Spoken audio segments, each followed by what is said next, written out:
Et combien on est ce soir là? On est deux? 5 vous êtes. Ah, je vois les deux sœurs ici affichées. Il n'y a pas que. Hein? Indissociables, les sœurs. Il y a Chantal, Linda, Shoshana, Rebecca, et il y a Daniel qui va arriver. David. Etc. Attends, mais Mathia, elle a dit oui. Ouais, elle va arriver. On va voir. Je vais les rappeler là. Et où il est David pour sauver l'honneur des hommes? David, il a une organisation d'un chiou par une association. Enfin bref. Top. Donc c'est un cours pour femmes quoi. C'est interdit? C'est très bien. J'ai entendu. Je vais vous laisser enregistrer. Voilà, allez, il y en a. On y va. Top. On continue Melachot Shabbat. D'accord. On a fini Melachet Melaben. Avec toutes les interruptions qu'il y a eu. On a quand même fini la semaine dernière. Maintenant, on continue. Qu'est-ce qu'on fait après avoir lavé de la laine? On la trie, bien. On la nettoie, on la trie, on la bat. On la bat, très bien. Ah, il y a une mélacha qu'on ne va pas trop étudier, en fait elle n'a pas été traitée du tout dans les Sfarim. Mais on fait quand même, puisqu'on fait tous les 39 travaux, il n'y a pas beaucoup à parler. Techniquement, on la rencontre très rarement pendant Shabbat. C'est cette étape. Parce que avec la laine, pourquoi on fait de la laine dans la Mishkan? On a besoin de tisser. D'accord? Mais avant de tisser, il faut des fils. Et sur le mouton, il n'y a pas des fils. Il y a de la laine. Tout est toffé comme ça, tout en pelote. Donc il faut fabriquer les fils. Comment on fait ça? On prend la laine, une fois qu'elle a bien été lavée, bien propre, bien nette. On tape fort dessus, je ne sais pas ce qu'on fait exactement, j'ai jamais travaillé là-dedans.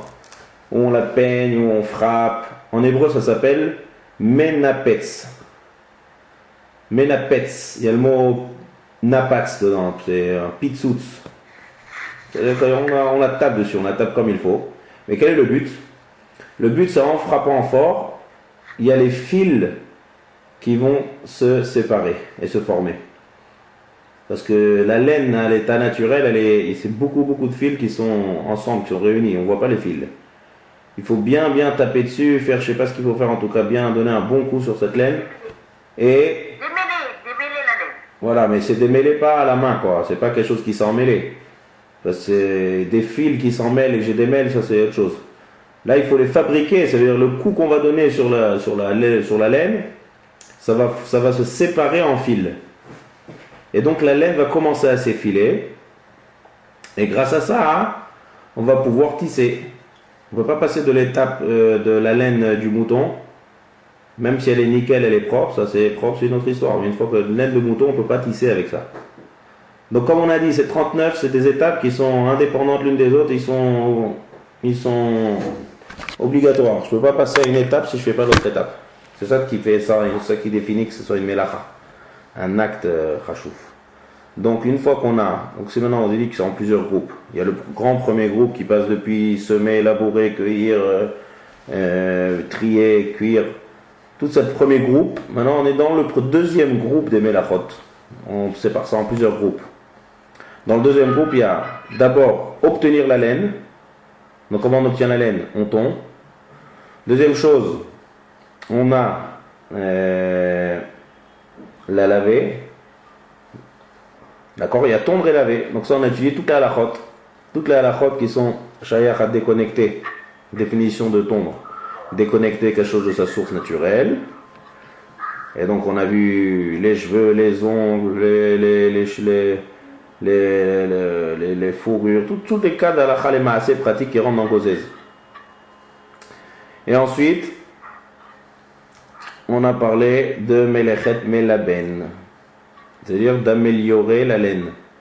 Donc là, on est rentré dans tout ce qui est laver des habits. Tous les interdits de la Torah, tous les interdits des Chachamim qui tournent autour, tout ce qu'on a vu en long et en large dans les cours d'avant. Ensuite, troisième shlav, menapetz. Donc ça, on va pas, il n'y a rien à étudier parce que personne n'a écrit là-dessus.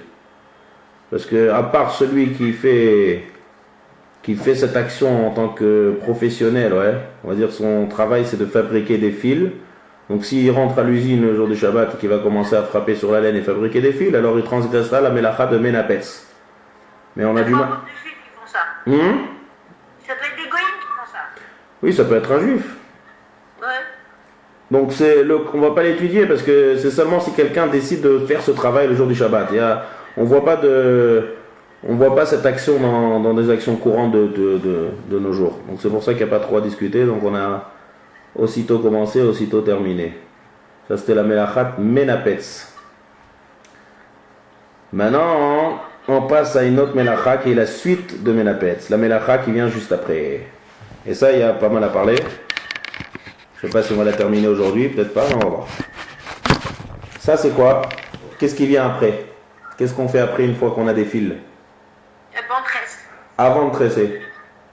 Comment tresser? On les allonge, on les arrange bien, Avant. on les compte. Avant ça. Là, y a- Si quelqu'un veut faire un pull bleu, il faut de la laine bleue. Ah, on trie les couleurs. Il faut la colorer. Colorer la couleur. Voilà. C'est Melechet Tsovea en hébreu. D'accord? Tsovea c'est teindre. Teindre la laine.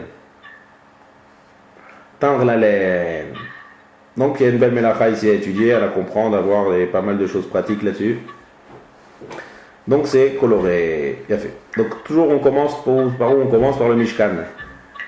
Alors bien sûr il y a des psukim dans la parasha de Shemot, dans le Sefer Shemot, ouais, dans les constructions du Mishkan, où il y avait 3 couleurs dans le Mishkan.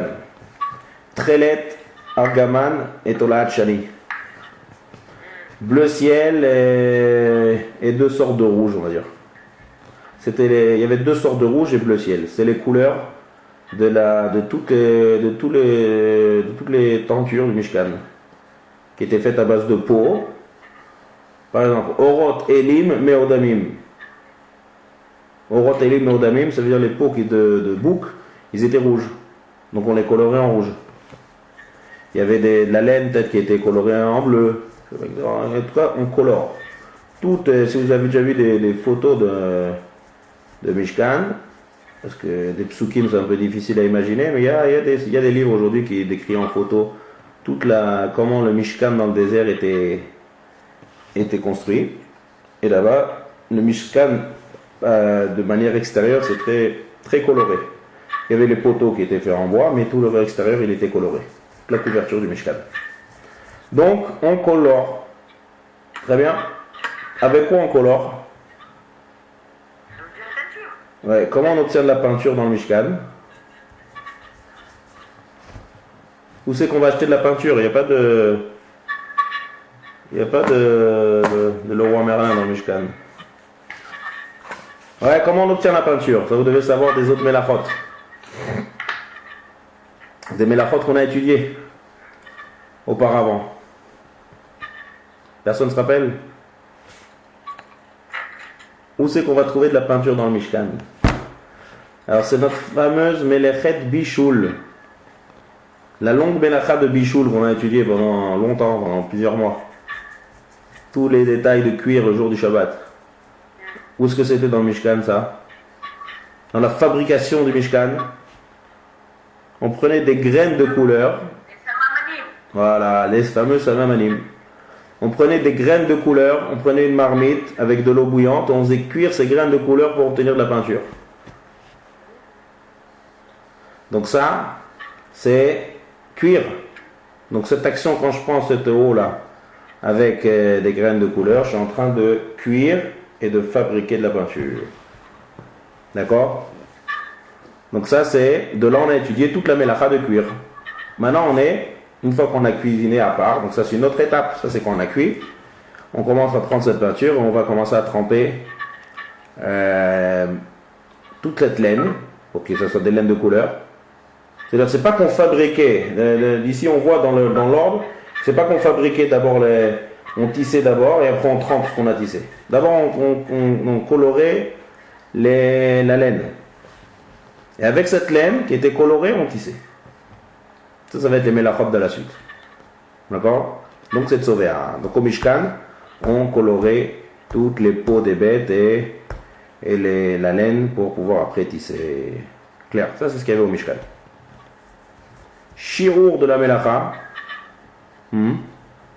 Shiur de la Melacha. C'est quoi le shiur de cette Melacha? Il y a un shiur, il y a toujours un nombre. Shiur, c'est une mesure. Une quantité pour que ça s'appelle Melacha. C'est un fil de 4 tfachim. 36 cm à peu près. Ouais. Un tefar c'est 8 cm, 8 fois 4, 36. Donc c'est 36 cm à peu près de fil. Parce qu'avec 36 cm, ça commence à être un fil important pour pouvoir faire un petit quelque chose. Si c'est moins que ça, c'est pas assez important. Et bien sûr, toujours on répète ça, ouais. C'est pour que ça s'appelle une melacha, il faut qu'il y ait 4 fachim. 36 cm de long.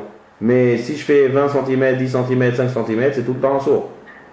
Seulement, c'est pas encore assez important pour que ça s'appelle melacha. Donc, quand on définit bien une melacha, il faut savoir c'est quoi une melacha, c'est quoi la définition de la melacha. D'accord? Donc ça c'est le shiur pour que ça s'appelle melacha. Même s'il n'y a pas ce shiur, c'est quand même interdit par la Torah, chatsi shiur. Donc on répète, c'est quoi la définition de la melacha de Tzovéa? C'est prendre tout objet. Alors il faut bien comprendre la définition. C'est améliorer encore une fois. Chaque étape qu'on fait, on s'améliore. On avait de la laine qu'on ne pouvait pas utiliser parce que c'est sur le mouton, donc on la tond. Alors c'est bien, maintenant on a de la laine qui peut bouger.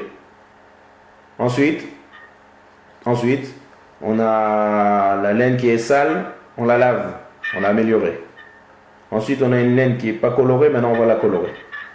Donc toute chose maintenant, toute chose que je vais prendre et que je veux colorer cette chose-là, et donc cet objet que je veux prendre va avoir une couleur maintenant, va être coloré.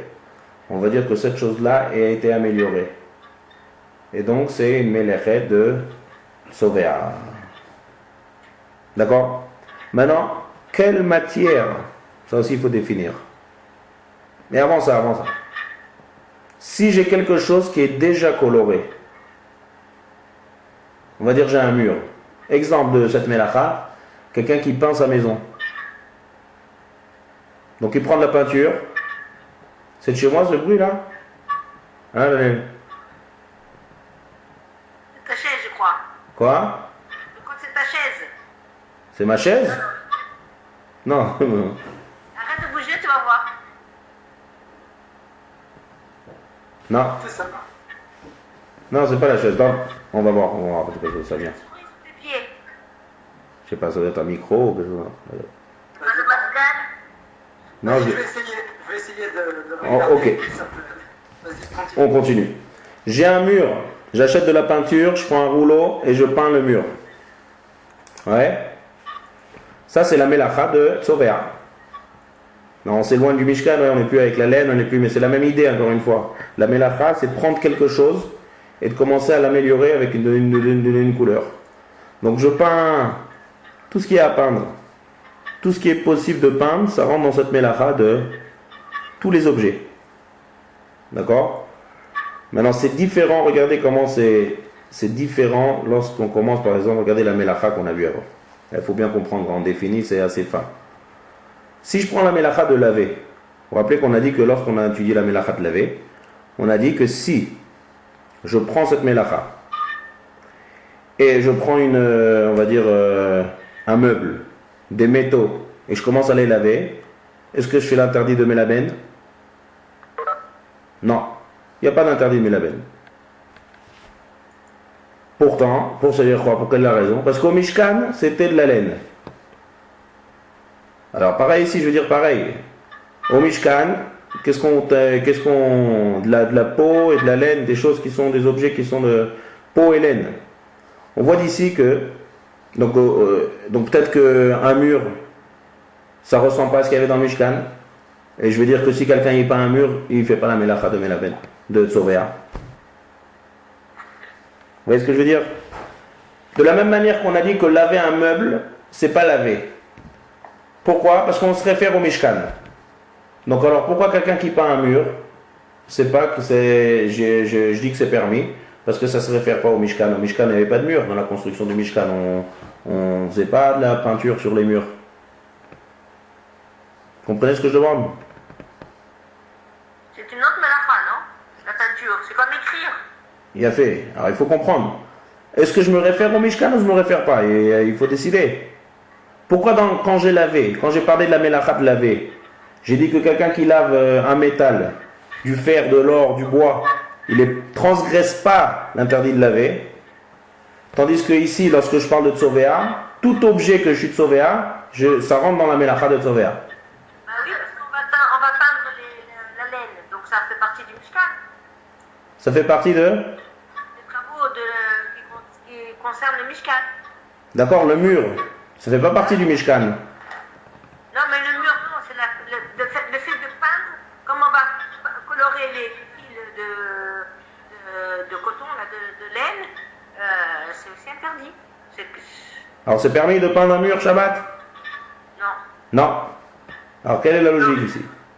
Pour laver quand c'est un mur ou un meuble ou du fer, ça ne s'entraîne pas comme le textile. Il dit quoi? Tandis que peindre, Tzovea, ça reste. La coloration, elle prend. Quand j'ai un objet, alors je vais expliquer, c'est un peu ce qu'il veut, c'est un peu ça. Que chaque melacha, quand on dit c'est ce qu'il y avait au Mishkan, on ne regarde pas l'acte que je fais au Mishkan, on regarde la définition. Lorsque j'ai un habit, laver un habit et laver un meuble, c'est extrêmement différent. Pourquoi? Parce que toute chose qui est dans un métal qui est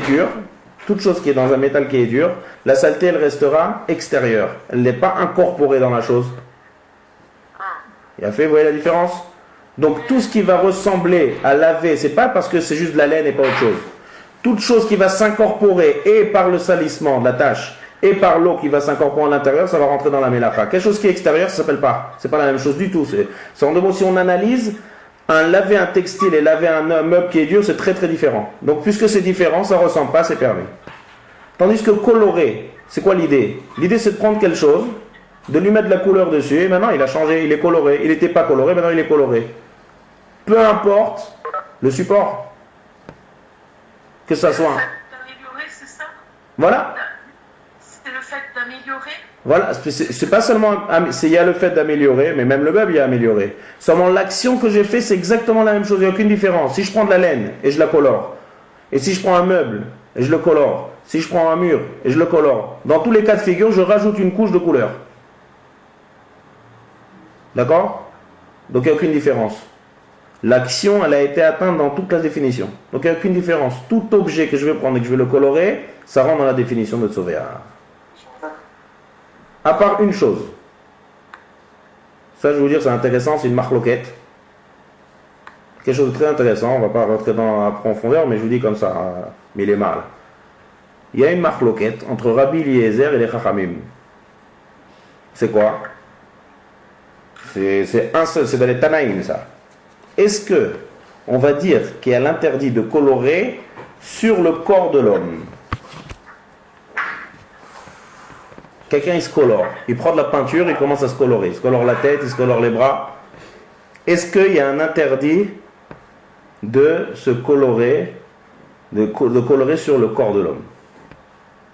Oui, parce que la peinture rentre par les pores de la peau. Oui, ça se pose sur ces... Non, mais est-ce que ça ressemble? Est-ce que ça ressemble? Est-ce que c'est... On va dire que c'est comme peindre tous les objets. Sur ça, il y a une discussion dans la Mishnah. Le corps n'est pas quelque chose de dur, par exemple. Le corps? Le corps n'est pas quelque chose de dur. C'est pas forcément quelque chose de dur. La laine, c'est pas dur. La laine, c'est mou. Non, mais justement, je fais la relation avec la... Avec? Je fais la relation avec la laine. C'est-à-dire Mhm. Le n'est pas dur. Je dirais pas que c'est de la laine, mais ça ne ressemble pas, mais voilà, enfin bref. Ça s'apprenne. Oui, voilà, il y a une question d'appropriation, quoi. S'il y a un interdit de colorer la laine, ou s'il y a un interdit de colorer un meuble ou tout objet dur, on ne regarde pas la matière dans ce cas-là. C'est-à-dire, toute chose que je fais. Ah, il faut brancher, mais une seconde. Chaim, oui, le fil. Dans 9 minutes, ça va s'éteindre. Il faut juste que je branche le. C'est magique. Et, encore une fois, peu importe la matière. Une seconde, je branche. Si vous voulez pas que ça s'étende dans 10 minutes. Une seconde.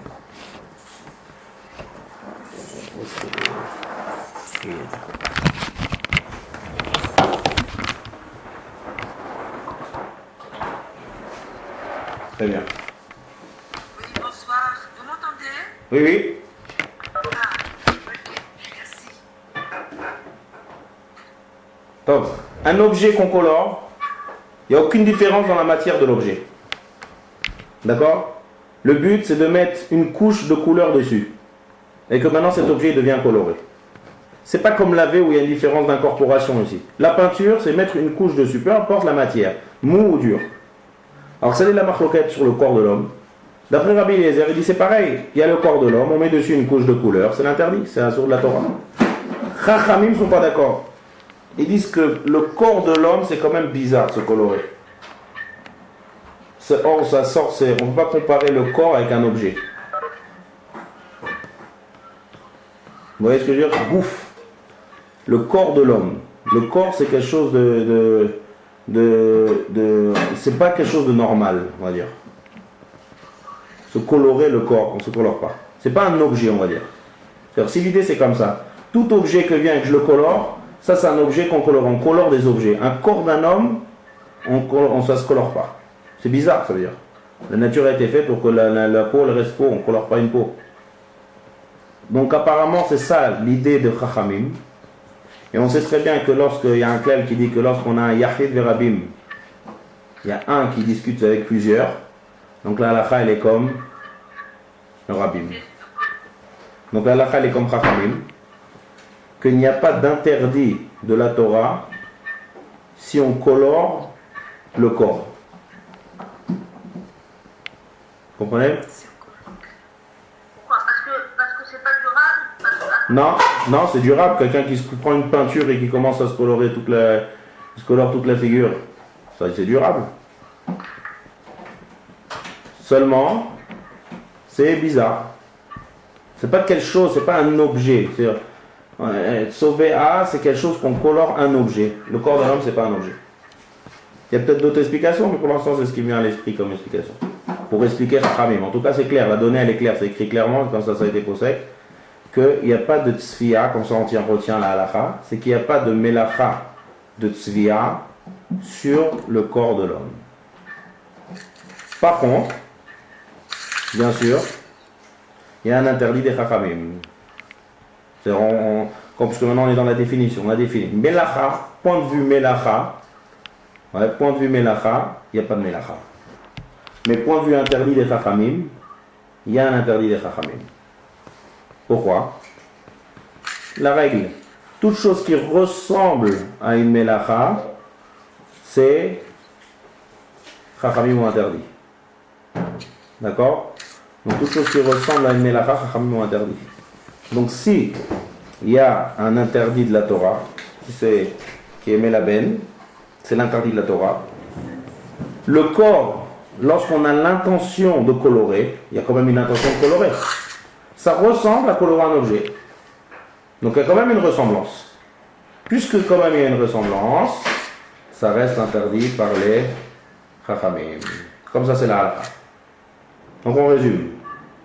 Tout ce qui est objet, peu importe les objets, du moment que je fais une couche de peinture dessus, d'accord, du moment que je fais une couche de peinture sur l'objet, et que j'améliore l'objet, une étape.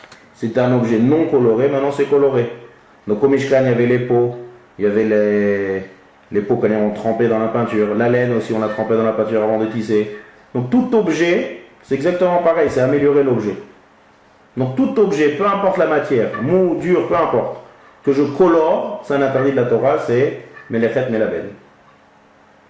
Le corps, c'est une exception. Il y a un avis, Nida, qui dit que c'est pareil, mais les Chachamim qui sont Cholkim sur ce Tana, qui sont en discussion, ils disent qu'il n'y a pas de Tsovea, il n'y a pas de Melachet Tsovea sur le corps de l'homme.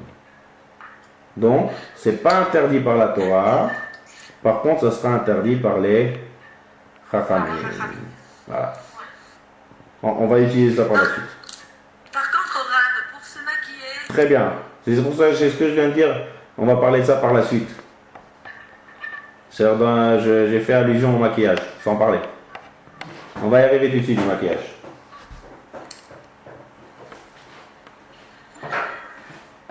On va y arriver. Deuxième chose. Même si quelqu'un a déjà un mur bleu, une peinture bleue, et il décide de se faire de peindre sa maison. Shabbat, il est libre, il ne travaille pas, et après il a dit c'est bien, c'est le moment de faire la peinture. Donc il refait une couche bleue. Est-ce que c'est interdit ou pas? Il refait une couche bleue. Oui, il y a un mur qui est déjà bleu.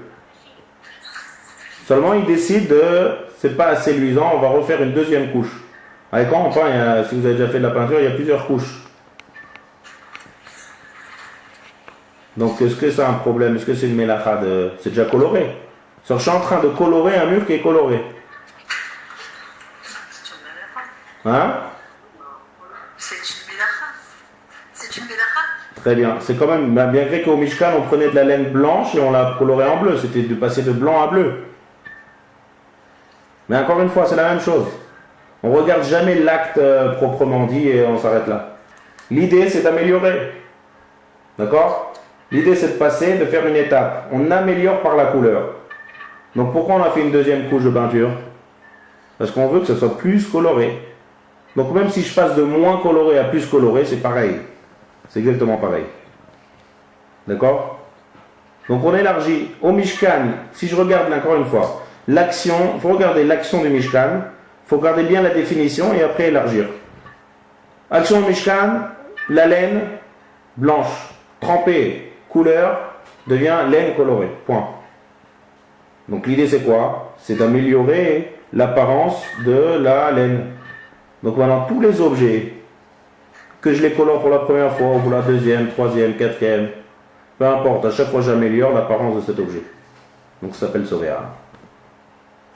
Baro, un petit cas pratique. Cirer les chaussures. D'accord, il y a un minhag de cirer les chaussures avant Shabbat. C'est une des choses qu'on fait dans la liste des préparatifs d'avant Shabbat. Il y en a qui ramènent ça un passouk de Shira Shirim. Marqué Mayafou Pe'amaïr, Bane Alayr, Bane Alayim Bat Nadiv. Dans Shira Shirim. Qu'est-ce qu'ils sont beaux tes pas avec tes chaussures. C'est une image, ouais, c'est dans Shlomo Ameler qui parle du Ham Israël. Il y en a qui apprennent ici, qu'est-ce qu'ils sont belles, il faut des chaussures cirées. Il ne faut pas entrer avec les chaussures non cirées pendant Shabbat. Ce n'est pas une halakha, c'est un bon minhag. Donc maintenant le problème c'est que le cirage des chaussures on les fait à la dernière seconde. Peut-être quelques minutes avant d'allumer les bougies. Parce qu'on sort les chaussures du tiroir. Donc faire attention de ne pas avoir l'heure que Shabbat n'est pas rentré lorsque je cire mes chaussures. Ouais. Pourquoi? Quel est le problème de cirer les chaussures? C'est de Tsovea. Cirer des chaussures, c'est la mélacha de Tsovea. On prend de la couleur, la chaussure elle est déjà colorée, je rajoute de la couleur sur la chaussure. Maintenant, il y a quelque chose que les poskim ont écrit, et c'est intéressant aussi, c'est que même si la couleur que je fais, elle est transparente. Il y a des cirages, il doit exister des cirages transparents. Sans couleur. Alors? Mais c'est pareil, étant donné que l'intention, je pense qu'il y a aussi l'intention, non? La quoi? Ça nourrit la peau. L'intention. La tension? L'intention. Ah, l'intention, elle est de quoi? Quelqu'un qui cire. Elle est justement pour cirer, donc les chaussures. Donc c'est quoi son intention? Bah, c'est une mélacha, donc c'est de cirer, d'améliorer. Très bien, donc c'est une mélacha. C'est ce que je suis en train de dire. Je suis en train juste de ramener un petit cas pratique où c'est qu'on voit la mélacha, à part Le cas qu'on a donné tout à l'heure, il était un peu bizarre, quelqu'un qui décide de faire la peinture chez lui. Mais là, c'est un cas pratique, cirer les chaussures.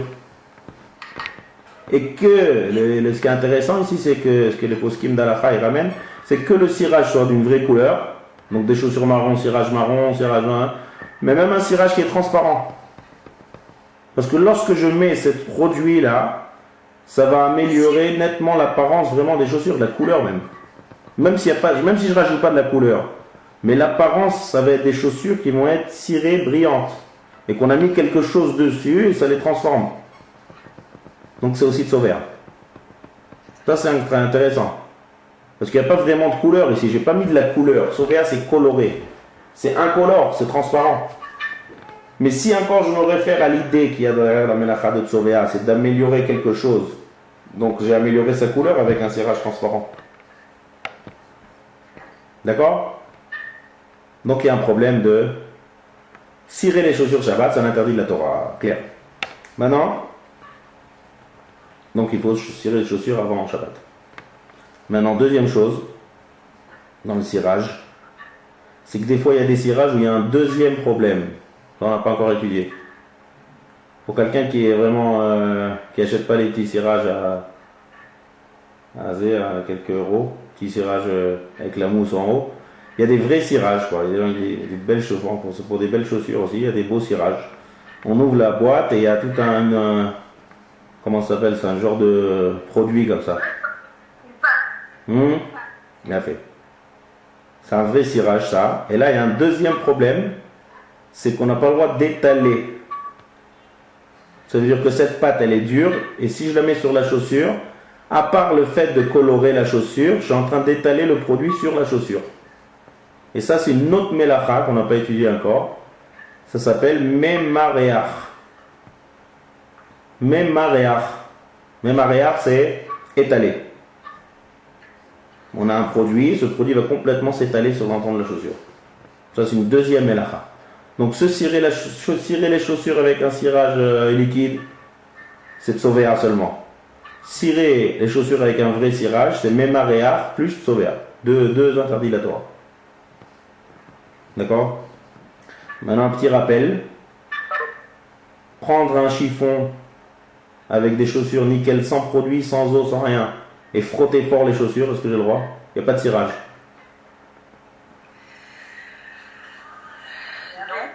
Non, c'est une mélacha.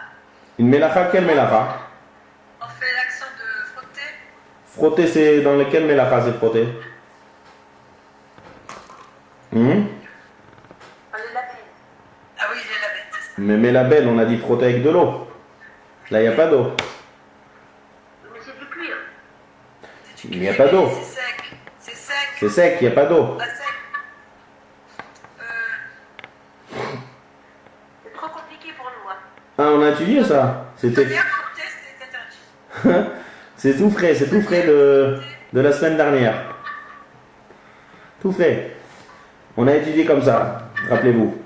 Des interdits des chachamim de laver. Vous vous rappelez? Ça veut dire laver, c'est avec de l'eau. Si je prends de l'eau et que je prends et je frotte, ça s'appelle laver. Ou tremper, comme on a vu. Mais maintenant, lorsque je prends un chiffon et j'ai des chaussures et je commence à frotter bien fort la chaussure avec le chiffon, pas juste caresser la chaussure. Bien frotter, ça va briller un peu la chaussure, même si j'ai pas de cirage. Donc ça, Chachamim, on dit que ça ressemble à Melaben. Et la bête, est-ce qu'on a dit? Ça, non, mais non, il y a une grande différence. C'est pas une Melacha. Il y a une différence, c'est juste un interdit des Chachamim. Ah, ici dans le shiur, il faut être il faut toujours préciser ça, c'est très important la différence. Pour bien comprendre les Melachot. C'est-à-dire que c'est interdit, mais c'est pas une Melacha, il n'y a pas d'eau. Ça ne s'appelle pas transgresser Shabbat une Melacha, de faire un interdit d'une Melacha Gamour pendant Shabbat. C'est un interdit des Chachamim par contre, donc c'est interdit. Juste comprendre, parce que ça ressemble à laver. Ça ne ressemble pas à colorer. Parce qu'on ne colore pas. Par contre, on améliore l'apparence ici. L'état de la chaussure. Et donc, ça ressemble à laver, donc on va pas... Donc on résume, donc on ne veut pas s'amuser avec des chaussures quoi. Pendant Shabbat, S'il y a une saleté, on peut prendre un chiffon et nettoyer, ça c'est pas de problème, comme on a vu sans eau. Mais cirer avec toutes sortes de cirage, c'est un interdit de la Torah, que ça soit coloré ou pas coloré. Et frotter fort des chaussures pour les rendre bien brillantes, c'est un interdit des chachamim parce que ça ressemble à la vie. Ça c'est pour le cirage. On continue. Comment on va transformer maintenant? Quand est-ce que l'interdit de Tsovéa va devenir interdit des chachamim? Ouais. Alors le Rambam est en train de nous traiter quelque chose comme ça, il nous dit comme ça. Que il y a un principe, on appelle, je sais pas si on a vu ce principe ensemble, c'est une nouvelle règle.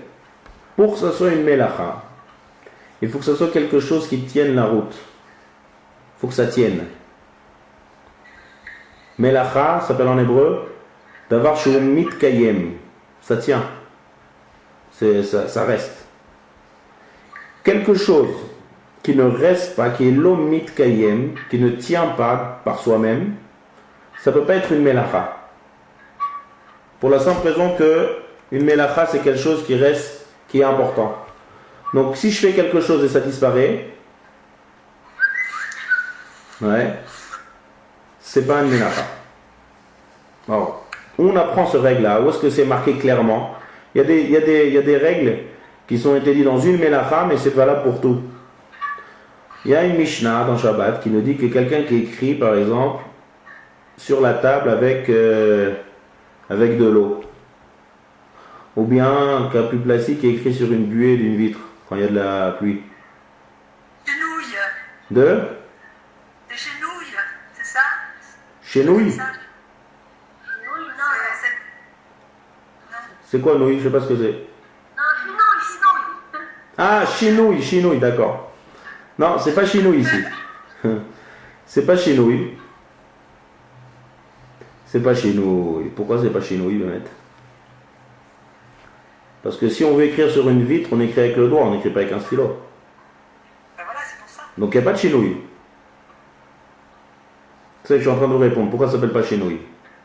Ça dépend où il est le support. Quand on écrit avec un crayon de papier, quand on écrit avec un stylo, c'est une feuille. Si j'écris sur la buée d'une vitre, ouais, c'est comme ça qu'on écrit.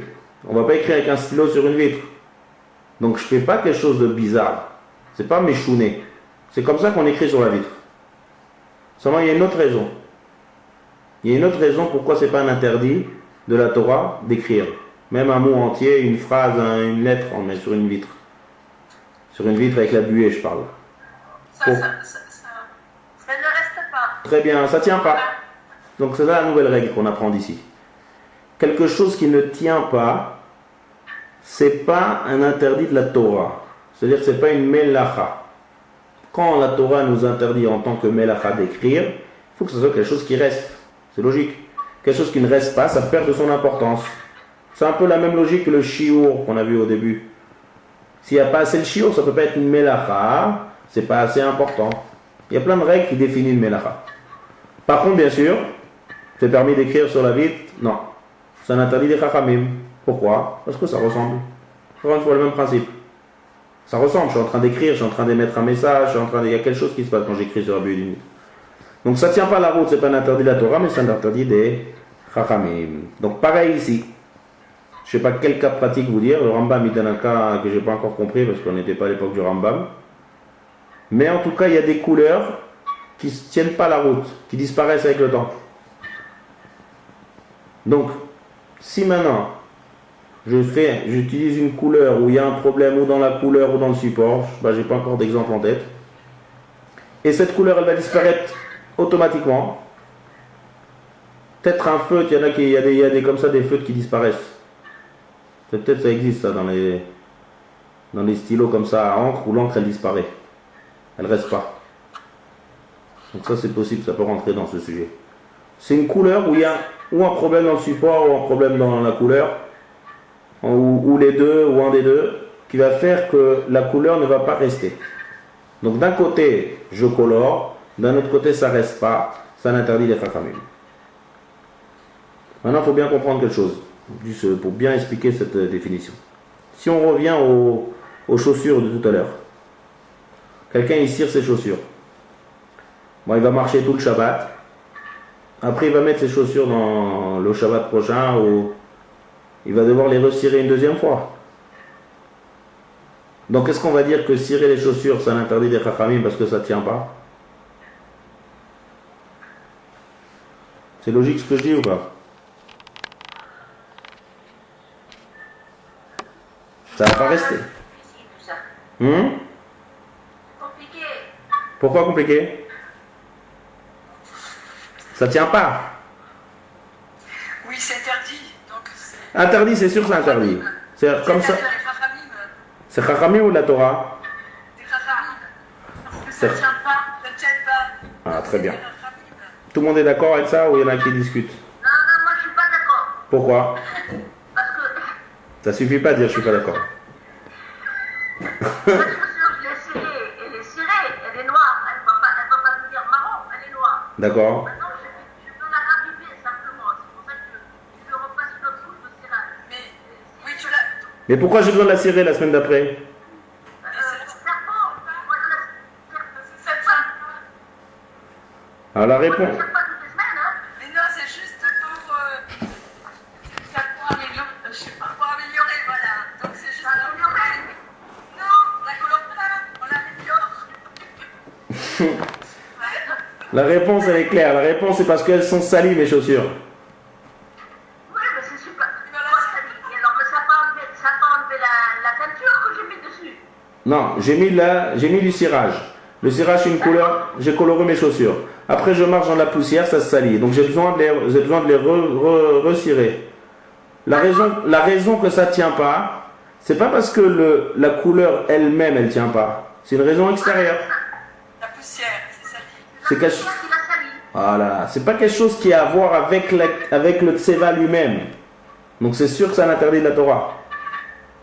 C'est pas parce que ça va pas tenir à cause d'une raison qui est extérieure à ça qu'on va dire que ça tient pas. Le fait que ça tient pas, c'est un autre problème. C'est comme quelqu'un qui construit et qui détruit derrière. Ah, il a décidé de détruire, c'est une autre raison extérieure. La maison, ce qu'il a construit, ça tient. D'accord? Donc ça c'est pareil. Si c'est une raison qui est extérieure à ça, et qu'en lui-même ça peut tenir très longtemps, s'il laisse ses chaussures en vitrine comme ça, il peut rester comme ça des mois nickel.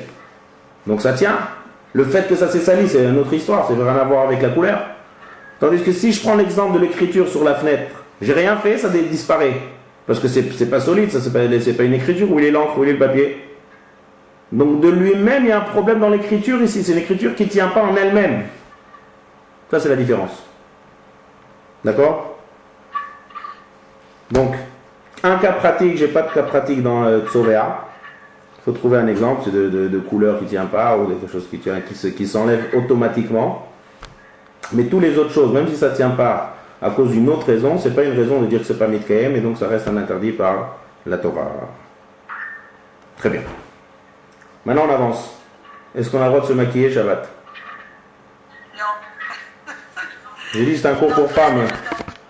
Donc c'est pour ça que c'est un cours pour femmes aujourd'hui, ce que j'ai dit au début.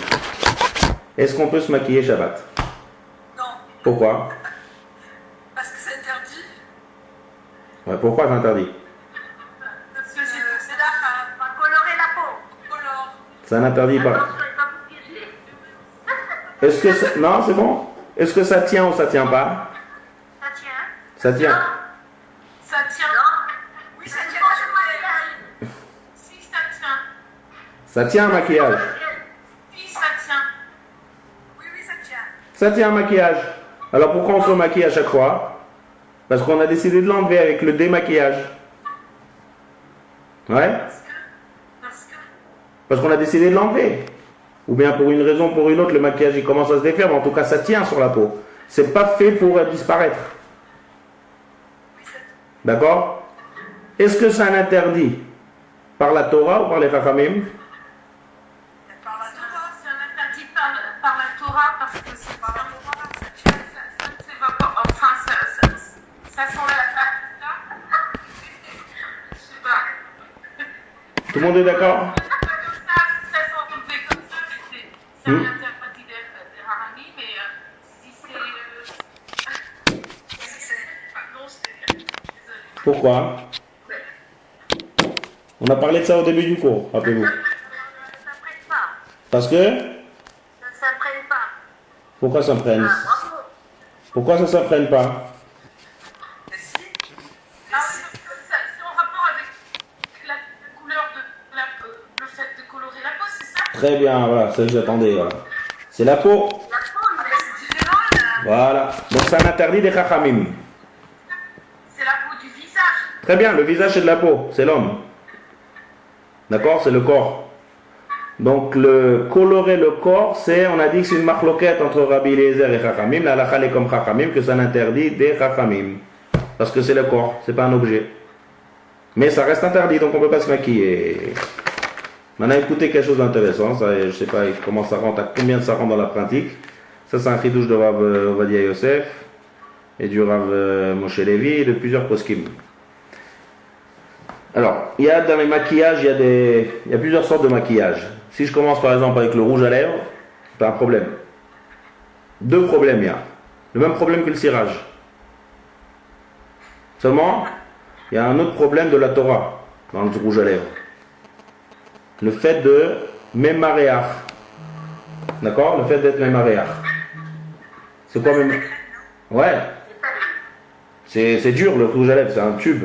D'accord? Donc ce tube-là, c'est quelque chose qui va essayer qui va se décomposer, qui va être mémaréach, étalé. On n'a pas encore étudié ça ensemble, mais c'est une mélacha de Shabbat. Et il y a aussi colorer le corps de l'homme qui est interdit par les chachamim. Maintenant, il y a des poudres. Alors ça, je ne m'y connais pas du tout en maquillage, vous allez me dire. Il y a des poudres qui sont entièrement que poudre. Et il y a des poudres qui sont mélangées avec une matière qui colle. Avec une crème. Ou bien, troisième manière, c'est qu'il y a de mettre une crème et sur cette crème mettre la poudre. Alors en quoi, qu'est-ce que ça peut me faire comme ça ou comme ça ou comme ça?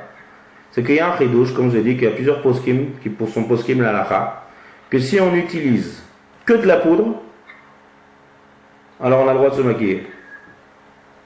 C'est quoi l'idée? Quelle est la logique? Toujours je suis en train de vous casser la tête avec interdit des chachamim, interdit de la Torah. Des fois on utilise ça dans des cas pratiques. Et là c'est un des cas.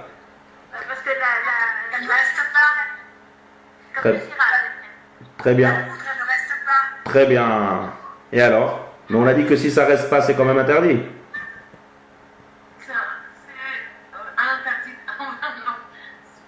Alors là, il y a deux idées. Il y a deux choses qu'on a vues dans ce chiot. On a dit que si c'est quelque chose qui ne tient pas, on descend d'un niveau. On passe d'un interdit de la Torah à un interdit des chachamim parce que ça ne tient pas. Très bien. Et là, ça ne tient pas de soi-même, on a expliqué, pas à cause d'une raison extérieure. La poudre, c'est pas parce que je l'ai enlevée qu'elle s'en va. Elle s'en va d'elle-même, ça s'évapore, ça s'en va, ça s'envole.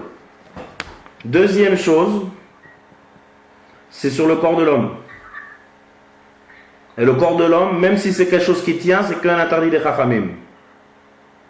Donc si on fait, mais on ne peut pas s'amuser avec ça, c'est que les poskim qui peuvent dire ça, mais je vous dis une règle. Si on fait un interdit des chachamim plus un autre interdit des chachamim, Ça fait un interdit à Torah. non, ça devient permis. Hein? Comment ça devient un interdit de la Torah? Il y a deux, en fait c'est comme ça. Il y a deux raisons de permettre ici. On a descendu de deux niveaux en fait. Premier niveau, c'est le corps de l'homme, c'est pas un objet. Mais ça suffit pas ça. Deuxième niveau, ça reste pas. Donc c'est quand c'est en même temps sur le corps de l'homme et en même temps ça reste pas, les deux choses ensemble, ça fait qu'on descend entièrement et ça devient permis. Ça, on ne peut pas s'amuser à faire ça seul, c'est que des grands poskim qui peuvent le dire, ça a été dans le Sifrei d'Halakha, comme ça le Rav Ovadia est possède, comme ça le Rav Moshe Levi est possède. Encore une fois, mais je répète bien, ce cas-là c'est bien, c'est théorique, c'est haut, mais je pense que c'est pas tellement pratique. Pourquoi? Parce qu'aujourd'hui on fait des poudres spécialisées, on rajoute avec cette poudre un produit qui fait que ça tient. Qu'est-ce que vous dites de ça? Je me connais en maquillage, moi je ne me connais pas en maquillage. Les blushs sont interdits. Je sais pas, non, mais les poudres, lorsque je parle d'une poudre, est-ce que ça existe aujourd'hui des poudres qui sont que poudre? Non. Non, il y a des fonds de terre aussi. Non, c'est interdit. Des fonds de terre poudrés. Ça veut dire qu'il y a un mélange, c'est quoi un fond de teint? Mais combien c'est étalé? Je sais pas. Dans des fonds de terre Oui, mais... matière qui est grasse, et donc elle tient. Voilà, donc il y a quelque chose de gras, il y a des substances qui font que ça tienne. Alors si quelqu'un, je sais qu'il y a, je sais que d'après ce éther-là, je sais que en Israël, ici on vend du maquillage comme ça pour Shabbat, qui est 100% poudre, sans produit à l'intérieur, d'après cette permission. Et qui tient? Ben non, ça tient, mais ça tient pas la route. Et c'est possible d'en mettre? D'après ce que je viens de dire, oui. Si c'est quelque chose qui ne tient pas et que c'est sur le corps de l'homme, c'est deux raisons qui vont faire. Pardon? C'est permis. Oui. Exactement ce que vous avez dit tout à l'heure, c'est-à-dire que un interdit des haramim et un autre interdit des haramim, c'est permis, mais en même temps, c'est quelque chose qui ne tient pas. Donc C'est ça, ça veut dire que s'il y a une raison à interdire par les Chachamim, dans un cas précis, c'est-à-dire quelque chose, un objet, et je mets une couleur qui ne tient pas. Donc, d'un côté, c'est un objet, mais d'un autre côté, ça ne tient pas, donc c'est interdit par les Chachamim.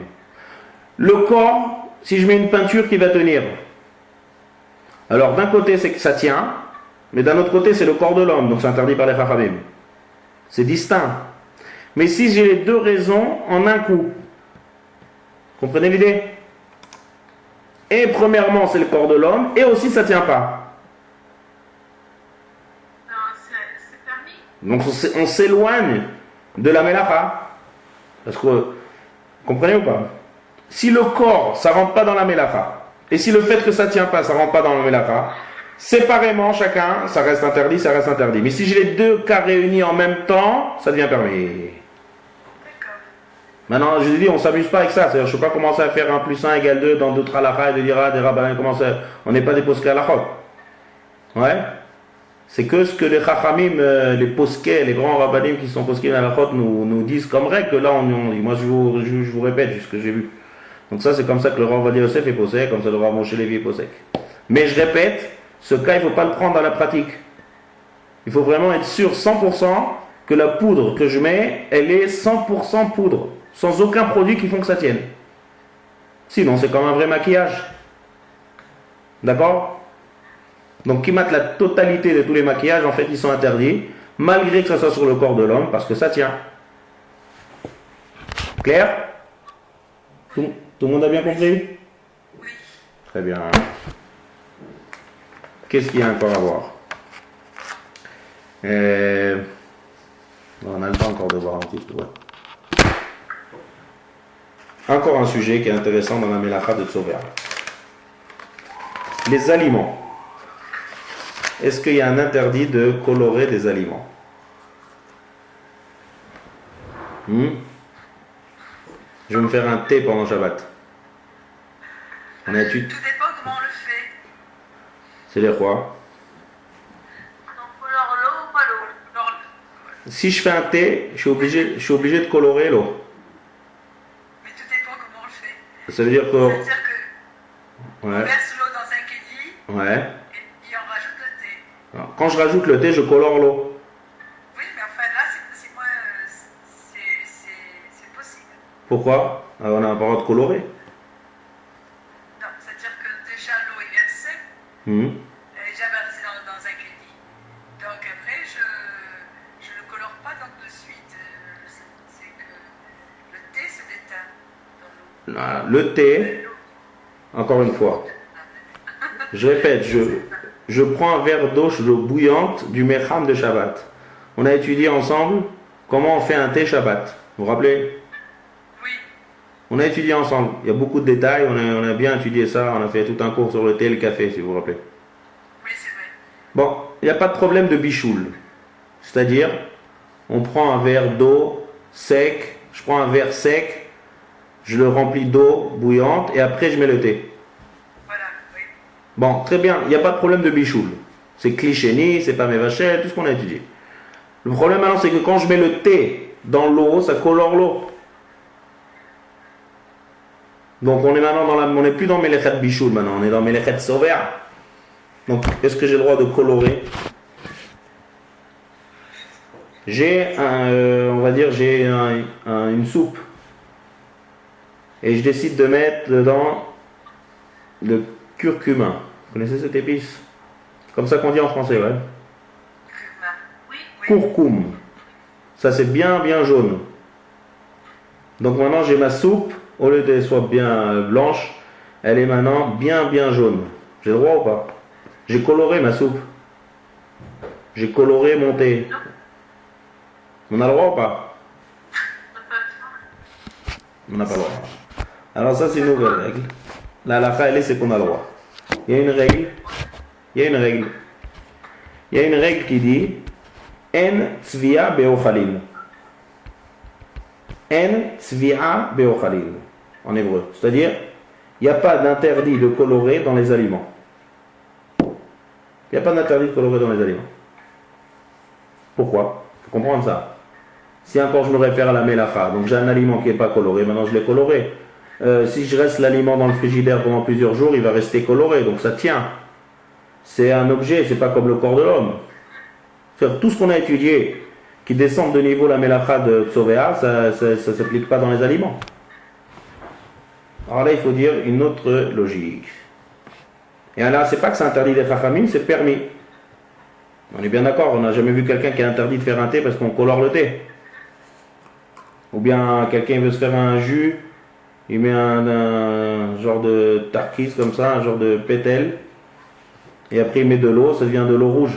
Personne n'a interdit ça. Donc la halakha, c'est permis. Quelle est la logique? La logique, elle est comme ça. Colorer un aliment, ça rentre dans manger.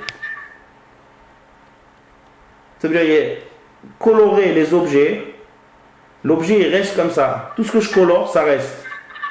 J'ai des chaussures cirées. Très bien, mes chaussures maintenant, elles sont bien colorées. J'ai un mur qui est peint. Et ainsi de suite. Je suis content que j'ai amélioré l'apparence de cet objet. Tandis qu'un aliment, pourquoi je le colore? La raison qu'on colore, c'est pour me boire ou pour manger derrière.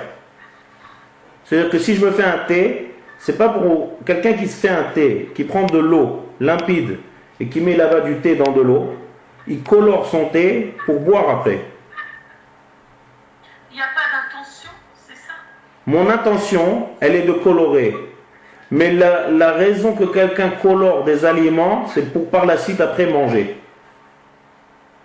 Ça veut dire que c'est une des choses qui rentre dans tout ce qu'on fait pour manger, la préparation à manger. Imaginez-vous que tout ce qu'on mange, c'est sans couleur. On n'a plus envie de manger. Ouais, on veut manger une salade, on voit des concombres qui sont verts, on voit une tomate qui est rouge. Ça donne envie de manger les couleurs. Donc la couleur dans les aliments, c'est un besoin pour pouvoir manger. Donc si je colore un aliment, colorer, c'est pas que je prends un objet, je commence à prendre de la peinture et je colore mon légume. On ne parle pas de ça, ouais. Si quelqu'un il veut prendre, je sais pas moi, il a une idée de prendre une pomme, la colorer en bleu et de la mettre sur sa bibliothèque. Là, il rentre dans le problème de colorer. Je parle de colorer une coloration qui est dans toutes les colorations d'aliments. Voilà. Tout le but, c'est de colorer. Je vais donner un exemple, vous allez voir, vous allez comprendre. Quelqu'un qui décide de prendre un bel aquarium comme ça, un aquarium à poissons. Et il va dire, avant de mettre les poissons, bon, il n'y a peut-être pas de poissons, c'est un peu bizarre. Bon, il prend un genre de bocal, et il prend de l'eau, il commence à mettre dedans plein de colorants. Ça fait très beau comme ça, plusieurs couleurs. Et il met ça sur sa bibliothèque. Il a le droit de faire ça ou pas? Non. Pourtant c'est de l'eau. Oui, mais c'est pas pour manger. Très bien. Donc je décide maintenant de colorer l'eau pour décorer. Donc là, même si c'est de l'eau, mais la destination c'est pas pour manger, c'est fait pour faire beau. Donc c'est exactement comme colorer quelque chose d'autre.